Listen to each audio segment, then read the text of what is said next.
The welcome sequence is honestly the most underrated flow in all of email marketing, and the reason I say that is because it's the only moment where someone has literally just asked to hear from you. They opted in, they raised their hand, and what most brands do with that moment is throw a discount code at them and call it a day. And we need to think about what that actually means. Welcome emails get open rates that are around 4 times higher than any other email you would have sent to the person. Uh, that's the highest attention window you're ever going to get. And if the first thing you do is hit them with a discount and nothing else, they grab the code and they're gone. Just try them to only care about your emails when there's a deal attached. So in this video, I'm gonna walk you through 3 mistakes I see almost every brand make with their welcome sequence, and then I'll show you exactly what the right structure looks like. And just so you know who's talking, Sandro, for the past 2 years, I've been working with multiple brands of their email systems, generated over 100K for my clients, and the welcome sequence is one of the things I touch on every single account because almost no one has set it up properly. So the first mistake is by far the most common. Basically, a brand sets up their welcome email, puts a discount right at the top, maybe 10 or 15% off, and that's the entire email. So something like this. There's no story, there's no context, no reason for the person to actually care about anything beyond the code.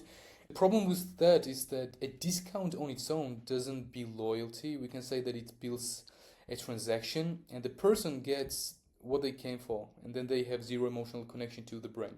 So the next email you send, they have no reason to opt in unless there's another deal waiting, and you basically condition them from day one to be a discount hunter, and that's the last thing you want to do with your first email.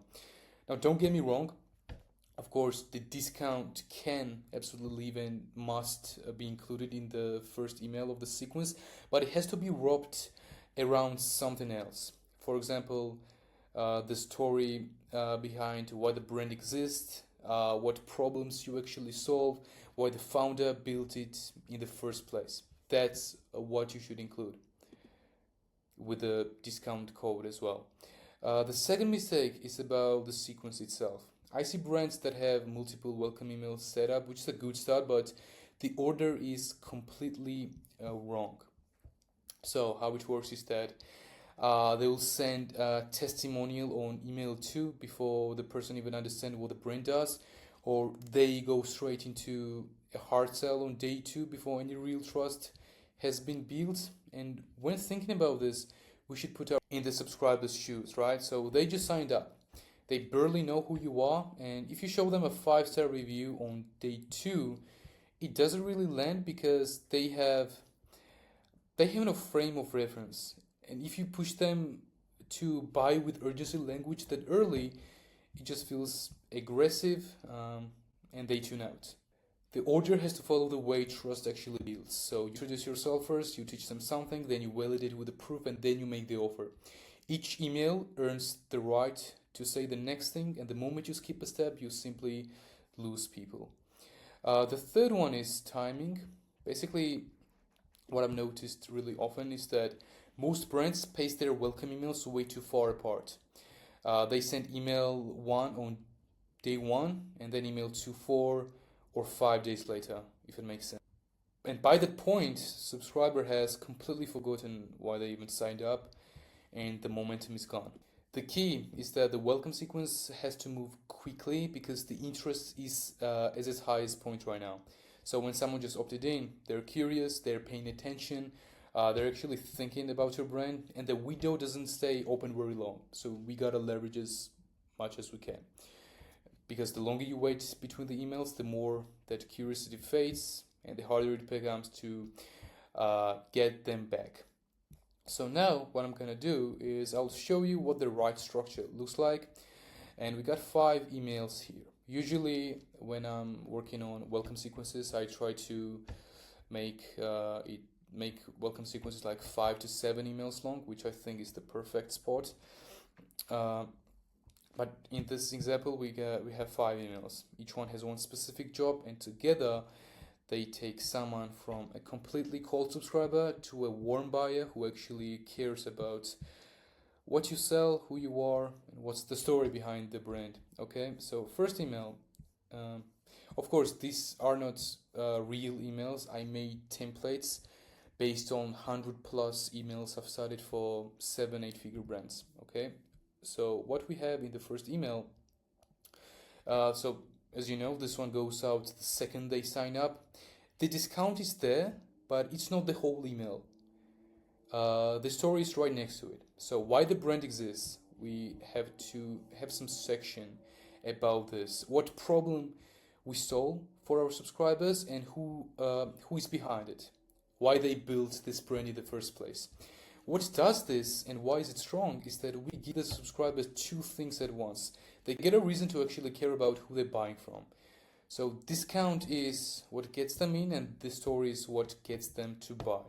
Now, for the second email, before we ask them to buy anything, we teach them how to actually get results with what you sell, and that's the education email, and it's the most underused one in pretty much every welcome sequence I look at. Let's say you sell a supplement. We need to explain what it does inside the body and when they will start feeling the difference. That's the key. So for example, if you sell skincare, you will walk them through how to actually use the product the right way. If you sell software, you show them the one thing they need to set up first.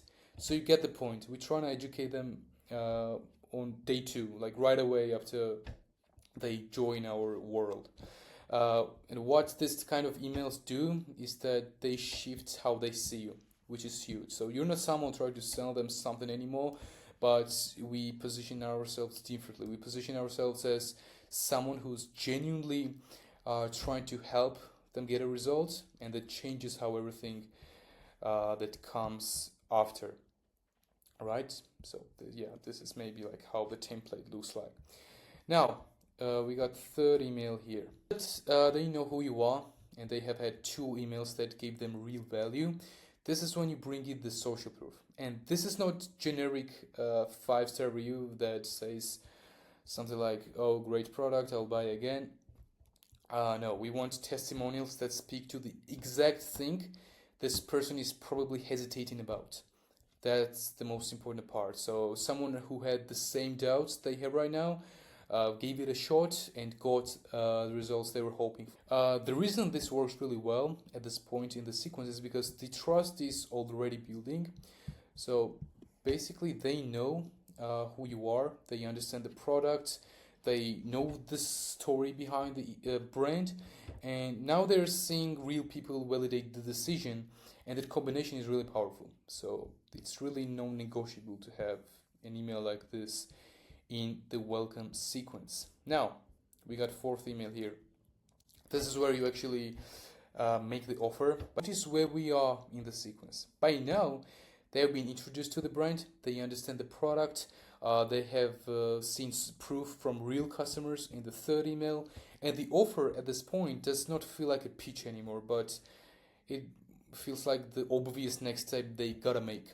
That's the whole point. When an offer is earned through a real sequence instead of thrown at someone on day 1, the conversion rate is completely different league. So the subscriber has the context, they have this trust, and they have seen the proof.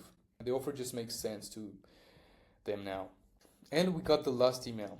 So the final one is the close. The window is shutting, the offer that has been sitting there is about to expire, and this email makes that very clear with a direct call to action. The key thing here is that the urgency has to be real. If you extend the deadline, or if you run the same offer again next week, you're trying your list that your decisions mean nothing, and they won't trust you from now on. So when you say the window is closing, it actually closes. That's the most important part, because that's the only way urgency keeps working long term. So that's the full welcome sequence, and it's the foundation that everything else in your email program sits on top of. Because if someone comes through the sequence and walks away with no real connection to your brand, every flow you will build is gonna underperform. Doesn't matter if it's abandoned cart, post-purchase, replenishment, win back, all of it, because the relationship was never actually built in the first place. And if you want me to take a look at your current welcome sequence and other call flows and tell you exactly what's missing, there will be a link in the description to book a free audit with me. I'll go through your setup and show you specifically what you can fix next. Thank you. I hope it was helpful. Have a great day.